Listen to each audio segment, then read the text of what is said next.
This is ABC15 Mornings. Now at 6, pregnant during the pandemic. Already with so many questions, it's hard to know how to keep yourself and your baby safe. So we're getting up-to-date advice everywhere from vaccines to having your first visitors from an OBGYN. And we've seen so many of our favorite businesses struggle through the past year. Now the city of Tempe is working to keep those beloved family restaurants standing. Also, some unity right here in Phoenix when our country seems to need it the most. How you can get involved in a tradition that really seems to mean a lot in this new year of 2021. It's a pretty neat concept here. So we'll tell you how to get involved as we come up on 6 o'clock on this Saturday. I'm Nohelani Graff. And I'm Mark Thompson. Thanks for joining us this morning. Happy weekend, everybody. I want to go back to that first headline. I know you're going to have some advice for expecting mothers during the pandemic, and you fall into that category. I've held off from saying anything for weeks because I'm like, it's not going to be me who outs her on the air or something like that. But I guess my question to you should be, how are you feeling? Oh, thank you. That's very sweet of you to ask. Yeah, the secret's out, that's for sure. But I'm feeling good. I'm on the countdown here. I've got about 5 more weeks to go until we meet our new little guy. So we're excited about it. But it has been a trying time. It's been complicated with the pandemic. And so I'm hoping to help some other moms who are trying to navigate that as well. Now, I can tell you one of the toughest things about pregnancy is continuing to exercise, but the weather has been trying to lend me a hand in that department and at least try to encourage me to get out the door. So more of that this weekend. It's going to be a little cooler when we look at that forecast. We're going to see a little more wind as well, particularly across the high country. And we're trying to see if we can get any rain or snow for some portions of our state out of a system that's clipping by. In fact, if you look at clouds and radar, you can see just a very little bit of that powder blue on the far top center portion of your screen up near the Grand Canyon. So just some light snow showers. Clouds moved in overnight. They've since passed, so we've got clear skies. If you're going to go for a run this morning, just make sure you bundle up because it's chilly out there. We've got some 30s. We've got some 40s. Either way, you need an extra layer if you're going to be running in these morning hours. Even by 10 o'clock, we're still only in the 50s, but we will work our way into the 60s today. So I'll talk about that high forecast and walk you through the rest hour by hour coming up in just minutes. All right, hey, thank you. Now to one of our top stories this morning. Twitter banning President Trump for good. They did this yesterday. And of course, this is one of his favorite forms of communication. So how will the president now respond? ABC's Karina Mitchell has more. President Trump permanently suspended from Twitter. The social network says it's because of remarks over Wednesday's raid on the Capitol and that his comments could further incite violence. The president reacting to the decision in a statement saying he will not be silenced, teasing a new platform. Twitter's move follows Facebook and Instagram, which also suspended the president's accounts. Those bans are indefinite, lasting at least through the inauguration. The American Civil Liberties Union expressing concern, saying that although the president can turn to other media outlets, those less fortunate who've been censored won't have the same opportunity. It's calling for transparency, saying the rules should be applied equally to everyone. 5 people died in Wednesday's rioting, including one police officer, just hours after the president held a rally and urged his supporters to march to the Capitol. And with more than a week left in office, Democrats appear to be moving forward with impeachment, already drawing up an impeachment resolution. President-elect Biden says that's up to Congress, but adding there is an alternative. The quickest way that will happen is us being sworn in on the 20th. But South Carolina Senator Lindsey Graham, a Trump supporter, tells Fox News' Sean Hannity the president-elect should take action. President-elect Biden, it's up to you. Pick up the phone, call Nancy Pelosi, Chuck Schumer, and the squad and tell them, stand down. This will destroy the country even further. Karina Mitchell, ABC News, New York. USA! USA! Yeah, check this out. A flight full of Arizonans coming back from the D.C. rallies and riots nearly kicked off of their plane, the pilot telling passengers this. Keep it quiet or we'll kick you off in Kansas City. Well, that didn't happen. The flight made it with no problems, but many of those Arizonans on board were on Capitol grounds Wednesday. Many told us that they participated in the rallies and riots. Almost all of them blamed Antifa for the violence, despite no evidence of that. In fact, many videos show President Trump supporters engaged in fights with police. And as we now know, one woman trying to break through additional barriers was shot and killed. A Capitol police officer also died after being assaulted by those rioters. It was like open house at the Capitol. That's what it felt like. But it was open house at the Capitol because people broke into the Capitol. I mean, a Capitol police officer was killed. Right. Have they figured out who did that? What did you make of the response from Capitol Police? They were totally unprepared. It almost seemed too easy for the crazy people who went up on the top. I spoke to Senator Kane. Now, many of the Arizonans that we spoke with, they said that they were on Capitol grounds, but they did not go inside. They said that they were not concerned about getting in any trouble for their actions. And as we have reported, state and federal law enforcement, they are still looking for several people from Arizona who participated in those events.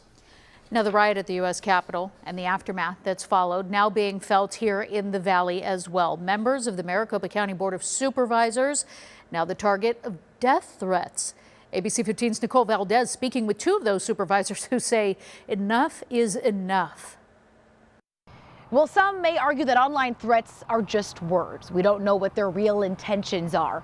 But there is real fear after what we saw happen in our nation's capital. Some county board members say these are no longer just words. They worry someone may choose to act. It's frightening. I've been an elected official for many years, and I've never been in this position. I've never felt this way before. Criticism as an elected official comes with the job. Do your job! But the Maricopa County Board of Supervisors has been a target for months. They continue to fan the flames of conspiracy theorists that has made it so threatening and so scary to even show up to work. It's scary to even walk out the front door of your home. Supervisor Steve Gallardo, the lone Democrat on the board, emotional Friday after hearing about a comment posted on a right-wing blog, Republican Briefs, according to the Arizona Republic. Some of the supervisors and others involved in our elections have earned an old-fashioned necktie party. What do you say to that? It's outrageous. It is scary and it's outrageous. They're saying we should be executed. That's what they're saying. I think it's pretty clear that they're saying because we didn't manufacture the result that they wanted to see from this election, that we ought to be hung. Longtime Republican Supervisor Bill Gates says this has gone too far now. These sorts of threats take on a more sinister meaning when you see that people are now going and engaging in violence in the name of political perspectives. Driving the hatred, the board's decision to certify Maricopa County's election results in November and later rejecting subpoenas sent down by some GOP lawmakers asking for a forensic audit of the county's election equipment. Instead, the board chose to have a judge decide if and how they respond. These are members of my own party, and they're frustrated, and now they're lashing out and they're suggesting that violence is the way to proceed. I disagree with that. I reject that. The Maricopa County Sheriff's Office investigating several threats, not just on websites like this, on social media, even calls and voicemails that came into their offices. For doing what? Doing our jobs? For conducting an election? On New Year's Eve, they were doxxed, an email addressing patriots asking supporters to mobilize to every one of the 5 supervisors' homes. They're trying to scare us. They're trying to keep us from doing our jobs. They want to keep us from showing up to work. They're going as far as threatening our families now. Even if one person doesn't actually intend to engage in violence, maybe somebody else reads those words and that's the thing that triggers them, and then they go out and do it. Nicole Valdez, ABC 15, Arizona. And at a time when our country is obviously divided, several cities across the valley, they are trying to encourage friends, neighbors, and family to safely come together for the Regional Unity Art Walk. 7 cities in the valley choosing community art to highlight, like the Peace Memorial in Eastlake Park. Tells the story of what once was a specific gathering for individuals of color and in the spirit of segregation. So that's an untold story that becomes part of the dialogue as we move forward with the artwork discussion.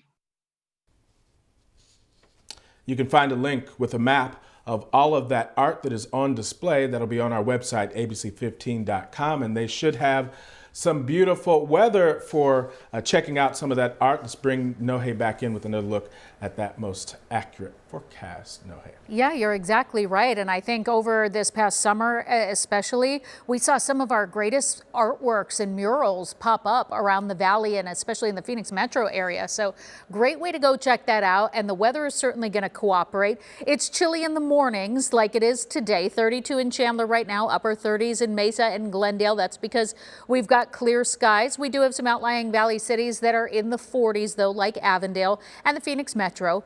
We are going to stay cooler, though, either way in the 30s and 40s for most of the morning hours. By 10 o'clock, we work our way out of the 40s, but we'll still just be at 51 degrees.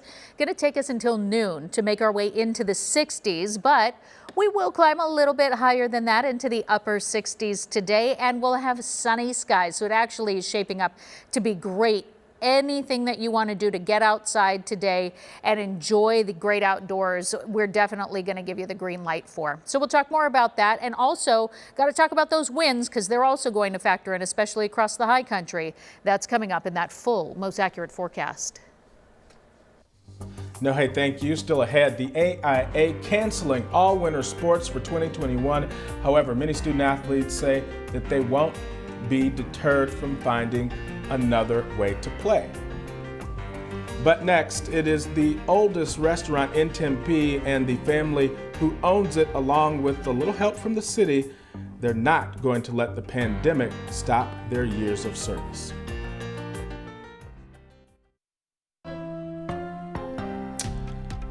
Welcome back, everybody, and we are now seeing some really new records when it comes to the COVID-19 pandemic, and it really is illustrating just how serious the situation has become across the state. And let's take a look at some of this right now. This morning, more than 1,100 people are being treated for COVID in ICUs around the state, the record number coming as we see the highest weekly average for both new cases and new deaths reported.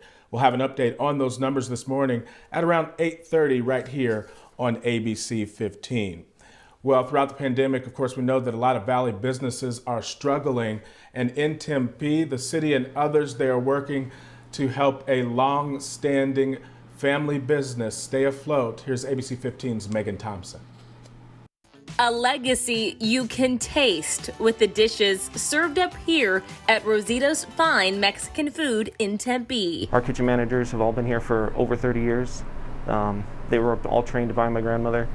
So it's just that history, the consistency. Giles Keamy is the grandson and general manager of the family business. His grandmother came from Mexico and started it all from scratch. Now the oldest restaurant to be founded in Tempe. It's more than just a business. It's our family history. Get takeout from us and your other favorite local restaurants until we can all get together again. Rosita is one of the many businesses now featured in a new campaign on the city's website. I think coming from the peers and the community itself and not much from the government.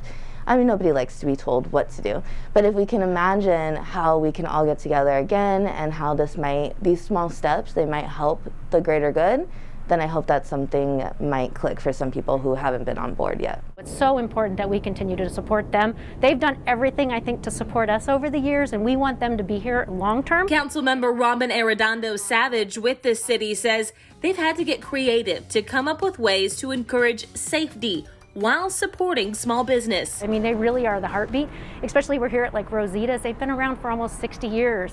How can somebody not be a part of your community that's been here for 60 years? We love making cakes for your special occasions. Please mask up so we can go back to celebrating together again. Help us stay open for you.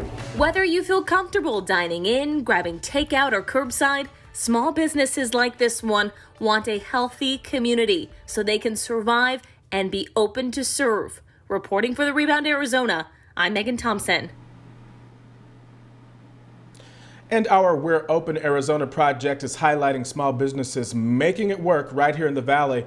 You can find local restaurants and stores to support right now in the Rebound Arizona section of our ABC15 streaming apps. And you know what? If you want to order takeout and make yourself a little picnic and enjoy it outdoors in the park, going to be a great day to do it. You just might need a light long sleeve when you're sitting outside. Futurecast, let's start with that. So we do have a system that's moving to our north. It's just barely going to clip by the northern corner of our state up near the Four Corners area. So by mid-morning, early afternoon, right around lunchtime, just before, we could see some snow showers up in the Window Rock area and that far northeastern corner of our state, but then it'll move on pretty quickly. By 2 o'clock in the afternoon, it's gone. The rest of the state staying clear, not even clouds in the sky really, but we are going to see the winds, and that's part of the reason that our skies will be so clear. They're really going to be picking up across northern Arizona, especially by lunchtime. We'll be looking at sustained winds around 25 miles an hour up in the Bullhead City area, Lake Havasu City, and right on through the Colorado River Valley. We'll also see those winds reflected across northern Arizona north of the rim and picking up along southeastern Arizona in the second half of the day. So we're talking about high country winds. We're talking about 15 to 30 mile an hour winds with gusts up to 40 miles an hour possible. Here in the valley, nothing out of the ordinary. We'll see winds around 5 to 15 miles an hour throughout the afternoon. So not particularly strong. This is mostly going to affect the high country. We're already seeing part of the effect of those clear skies too across northern Arizona. Very cold start up at the Grand Canyon and Window Rock, both starting in single digits this morning. We're in the 30s in Show Low, just a few degrees above freezing in Payson this morning. Even Sedona is waking up in the 30s, and we've got some 30s to our south from Safford through Casa Grande and Gila Bend this morning. Closer look here in the valley, we've got some 30s as well in Mesa. Also Chandler and Gilbert are in the 30s this morning. We're in the low 40s in Glendale and Goodyear, as well as the Phoenix metro area. And we're going to stay cooler for a while this morning. We'll see the 40s stick around through that sunrise time at 7:33, right on through about 9 o'clock this morning. By 10, we're finally into the 50s, but that's still rather cool. It'll take us until noon to work our way even into the 60s. And then by the middle of the afternoon, right around 3 o'clock, we should start reaching that peak heat of the day. So the official high temperature for the Phoenix metro today is 67 degrees, and we should see that reflected in places like Ahwatukee, as well as Tempe, Scottsdale, Chandler, and Gilbert. Just a few degrees cooler than that out in the Santan Valley and Apache Junction. Anthem at 64 today, and then the western portion of the valley warming into the upper 60s. 68 is your forecast high in places like Glendale and Avondale.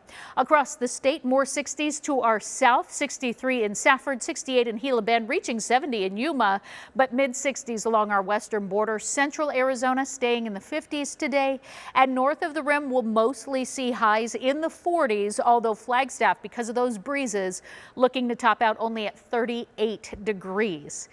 Tomorrow, we get even cooler, but the sun continues to shine. The weather will still continue to look gorgeous. You're just going to need those longer sleeves as we stay in the mid 60s, and we'll stay close to the mid 60s as we kick off the beginning of that work week. But then there is another warm up on the way in the second half of that 7-day forecast. So I'll give you a look at that coming up just a little bit later this morning, Mark.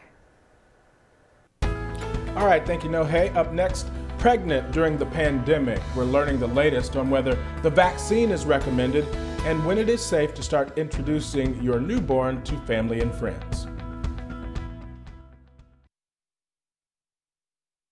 Being pregnant is supposed to be one of the most exciting things in a woman's life, but being pregnant during the pandemic has posed new issues, new anxiety. So here to help us with moving forward with some of that is Dr. Deidre Russell from Mom Doc. Dr. Russell, thank you so much for joining us. My pleasure. Good afternoon. So let's dive right into COVID-19 and the vaccine, since that's the big topic of the day. Of course, the recommendation has been for people who are most at risk to be in some of those first tier groups, but there seems to be some hesitation on the part of the FDA and of the CDC of whether or not pregnant women and nursing moms should be in that group, even though they are considered at risk for the disease. Where do you stand? Well, pregnancy is a time where women want the very best for their little one. And so it makes sense to me that there's a lot of anxiety right now about what to do with this vaccine. The thing I can say, this is a novel vaccine for a novel virus. And what that means to me is we don't know a whole lot about it yet. It's an mRNA vaccine, which is different than other vaccines. In the past, people have been concerned that maybe the vaccine will make me sick. Maybe there's a virus in it that I'm going to catch it if I get that vaccine. And that's not true with this. So overall, I think it's a very safe vaccine, but it's true. We don't know a lot about it in pregnancy. Right now, if you're in an extra high group, it seems reasonable to take it, but it's a conversation that every pregnant woman needs to have with her provider with certainty. But overall, I think the vaccine itself is safe. I had it myself. I'm waiting to get my second shot. I'll be glad when this whole COVID day is over because it's been a challenge for everyone, honestly. As many of our viewers know, this is an issue that's close to my heart as I'm pregnant as well and expecting our first son next month.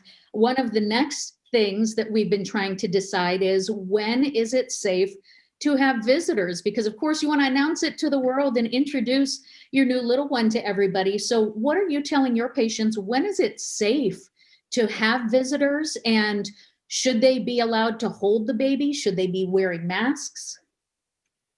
Sure, that's a good question. And that's true not just in this pandemic age, but in all times. When the baby's first born, there's not much of an immune system. It takes 2 to 3 months for that little one's immune system to really start cranking up. So it's better to be close to home, to have limited activity. We talk about the whole bubble phenomenon with the problems with COVID, and I think that needs to hold true for the family as well. This is not the time to have all your work friends come over and see your new little pride and joy. It's probably better to keep the outside world outside and sort of be inside with your baby, just as you would if you were concerned if their neighbor had a cold or that kind of thing. You just don't want to expose your little one, especially those first 2 to 3 months. Of course, that's hard for grandparents, and if they're first-time grandparents, to contend with. So is there maybe a happy medium? If they're coming, should they quarantine? Should they take a test? Is there a window before they meet baby? Even though it's your family, you can still pass germs to each other, even though you don't want to. So it's much better to wear a mask. It's better to wash your hands. It's better to maintain social distancing as much as it is possible to do so. Just to use your sense on this one, I think makes good sense. But you're so proud of that new one, you want to show that little thing off to the whole world. But this may not be the very best time for that. Yeah, and certainly not a time that you have to be afraid about saying what it is that you're comfortable with and telling everybody, no, set some boundaries. Last thing, Exactly. any final tips for women who maybe have just gotten pregnant, they're in their middle of their pregnancy, that's a little different because we're in a pandemic? Any advice for them? I guess my biggest thing is just to use your head. But remember, wash your hands. It's really important. And don't just kind of splash them. Really wash them. Give them 20 seconds to make sure you've covered the front, the back. Make sure that's something you're paying special attention to. Wear your mask. Stay home if you can. Let's wait for this to kind of start going away. And also, don't forget about other things. Be sure to continue with your routine prenatal care. Be sure to see your doctor, even with a virtual visit, if you have questions to ask. Don't forget your flu shot. The last thing you want to do is have COVID and the flu. That would be great. So be sure to do those things that will keep you safe as time goes by. Absolutely. Dr. Russell, thank you so much. This has been a different time for so many different reasons, but especially new moms. So we really appreciate your guidance on this and answering some questions that are coming up a lot. It's been my pleasure. Congratulations to you as well. Thank you.